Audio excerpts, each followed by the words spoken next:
Alas 6:30 sa buntag mga kasuyans. Adto ta dito sa ako ang ate atong duawon to kay second year date anniversary man ron niya. So mga me, so solo flight lang yun ni. Permente kay do na may nagkadaiyang mga obligasyon ng matag-usa ngadto sa balay mga kasuyans.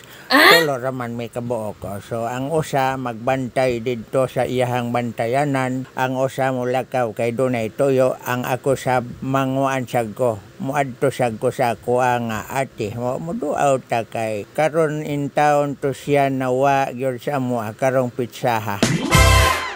So pahuway lang sa taron o maneho sa ato ang tricycle mga kasuyan, sa ato lang sa atong idasok dito sa suok. Dayon mag-backlight ta padong atos kanto kay mamiliti lang ta ngadto padong sa tugbok dito ko sa akong magwang mo hits. So nadol-dol na tas kanto mga kasuyan, akong mo stop ko karon kay tanto na kong backlight magpili lang tag-asa ta mo abroad ani kanibas Israel. Israel. Unya dere pod sa pikas nag-atbang raman ni og kining ni ang New York City. Na New York tanawa. Sus, porbida trabaho ni dogol raman ni sila.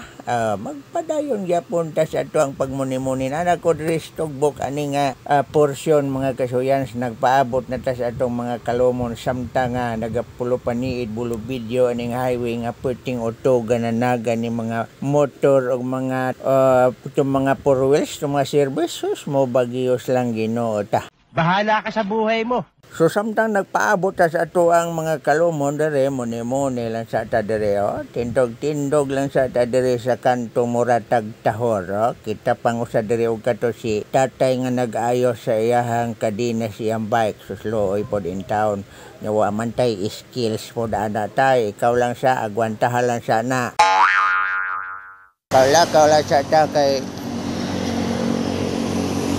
Mintras nagpaabot sa ato ang mga kalomon nga mogawas.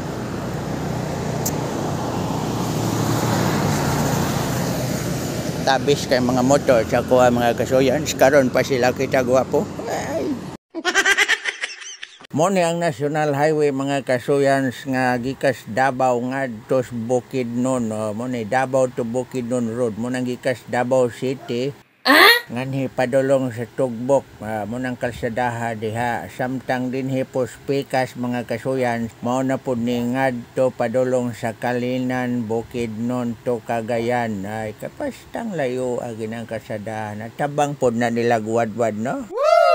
Ay, Ginoo ta ginin trabaho. Sayo pa kayo, minga pa kaindalan wa pa nagtikaw-tikaw, nanimba pa intang uban nagyana mo. Ya kani nga porsyon mga kasuyan, nagdagan nami diha mi sa sitio Loman mo agi kay shortcut na dito padong sa Mandog. Way traffic ning trabaho aron no. Wow naman. Monig sunod-sunoron taning truck kaning nao, nagdalag mga panit sa durian asa kahang unod ana nganong panit naman lagi karga. So dirita mo agi sa crossing 22 mga kasuyan sunod gyapon ta din truck nga perting humuta in town. Ay Ginoo ta mo ni ilhanan sa Davao kanang manimaho gitang durian Ginoo ta perting lami agi ni protasa pero dangerous to your health pod og magpalabi po ganig hamal kay Ginoo mo toy og kag dali.